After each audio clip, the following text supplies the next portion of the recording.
एक समय ऐसा था जब डायनासोर धरती पे राज किया करते थे।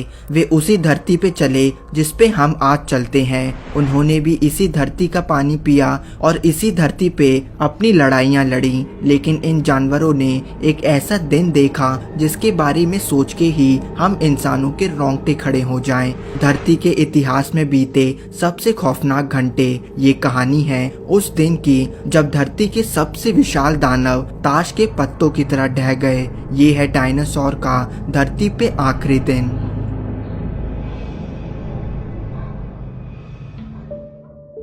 धरती 6 करोड़ 50 लाख साल पहले, एक ऐसा समय जब तापमान आज के मुकाबले ज्यादा हुआ करता था। करीब 160 किलो भारी और 12 मीटर लंबे पंखों के साथ टेरानोडॉन धरती की हवा में उड़ने वाले अब तक के सबसे विशाल क्रिएचर हैं। और ये सीधा ऐसे अंडों की तरफ बढ़ रहा है जिसमें से एक ऐसा क्रिएचर निकलने वाला है जो 18 साल बाद धरती का सबसे खतरनाक शिकारी बनने वाला है। ये अंडा है टिरानोसॉरस रेक्स का।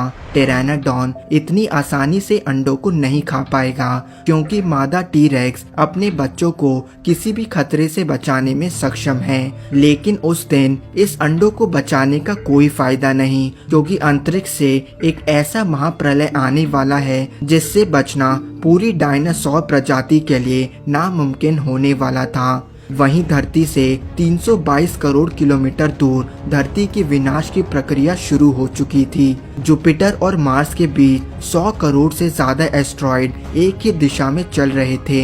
लेकिन एक एस्ट्रॉइड इन सबसे अलग डायगनली दौड़ रहा था। वे एस्ट्रॉइड भी कुछ ऐसा वैसा नहीं बल्कि 65 किलोमीटर चौड़ा था और 35,000 किलोमीटर प्रति घंटे की रफ्तार से दौड़ रहा था। और वह दौड़ते दौड़ते एक बड़े एस्ट्रॉइड से जा टकरा जिसके कारण दोनों लाखों नए एस्ट्रॉइड में टूट गए। इन लाखों में से एक एस्ट्रॉइड की दिशा बाकियों से सबसे अलग थी। ये एक ऐसा पत्थर था जो कि 10 किलोमीटर चौड़ा था और जो कि धरती के इतिहास को पूरी तरह से बदलने वाला था क्योंकि ये सीधा सौर मंडल के 5वें सबसे बड़े ग्रह की ओर बढ़ रहा था। एकमात्र ग्रह जिस पे जीवन मौजूद है। जी हाँ दोस्तों, वे एस्ट्रॉइड सीधा पृथ्वी की ओर बढ़ रहा था। वहीं धरती पे 2 टीरेक्स ने मिलकर एक ट्रायसेरेटोपस को अपना शिकार बना लिया है। यह मांस दोनों टीरेक्स को हफ्ते तक खाना पहुंचा सकता है। लेकिन शायद इन टीरेक्स के पास इतना समय नहीं था क्योंकि इन्हें अंदाजा नहीं था कि मौत अंतरिक्ष से सीधा इनकी ओर बढ़ रही थी। वहीं 4 लाख किलोमीटर ऊपर धरती को बचाने की आखिरी उम्मीद मौजूद है। चांद ने धरती को कई ऐसे प्रलय से बचाया है जिसका प्रमाण हम साफ साफ रूप से चंद्रमा की सतह पे देख सकते हैं। धरती की ओर बढ़ने वाले ज्यादातर एस्ट्रॉइड चांद से टकरा जाते हैं और यह विशाल गड्ढे छोड़ जाते हैं। लेकिन उस दिन किस्मत को कुछ और ही मंजूर था क्योंकि वह एस्ट्रॉइड चांद से टकराने से भी बच गया था।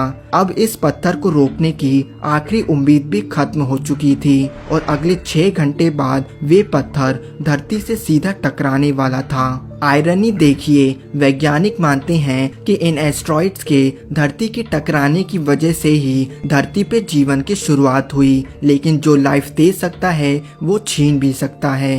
वहीं धरती पर एक एलामोसॉरस का पूरा झुंड खाने की तलाश में निकला है। यह 20 मीटर बड़े और 12 मीटर लंबे दानव 30,000 किलोग्राम भारी थे और वे धरती पे चल चुके अब तक के सबसे विशाल लिविंग क्रिएचर हैं। कहते हैं कि इनके सेंसेस इतने तेज थे कि वे दूर से ही आने वाले खतरे को भांप लेते थे।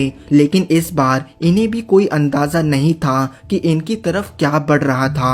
वहीं अंतरिक्ष में वह पत्थर तेजी से धरती की ओर बढ़ रहा था और अब 20 मिनट ही बचे थे जब वे सीधा सीधा धरती से टकराने वाला था। वे एस्ट्रॉइड करीब 65,000 किलोमीटर प्रति घंटे की रफ्तार से दौड़ रहा था। लेकिन वे जैसे ही धरती के पास पहुंचा, धरती के ग्रेविटेशनल पुल ने उस पत्थर की रफ्तार को 65,000 से बढ़ाकर 72,000 किलोमीटर प्रति घंटा कर दी थी। जैसे ही एस्ट्रॉइड ने धरती की एटमॉस्फेयर में प्रवेश लिया, फ्रिक्शन ने उस पत्थर को एक विशाल फायर बॉल में बदल दिया। यह फायर बॉल अब सीधा सीधा मैक्सिको से टकराने वाला था। एलामोसॉरस के झुंड से